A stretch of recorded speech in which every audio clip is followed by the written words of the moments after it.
Nikasema pale kuna kuwa mambo matatu. Ombeni. La kwanza ni kufanya nini? Kuomba. Usiende tafuta kabla haujaomba. Ndio. Narudilia, usiende tafuta kabla haujaomba.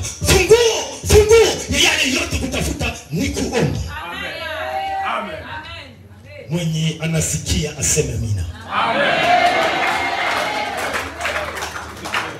Unapotoka, jambo la kwanza ni kuomba. Hapana aenda tu. Mungu anatia mambo mangapi? Matatu. Ombeni ndio ya kwanza. Niliposoma mahali hapa, usiku ukalijifumua ndani ya kichwa. Ilikuwa mimi nalala. Nikasema jua nini hawakuanza na tafuteni? Wala sababu gani hawakuanza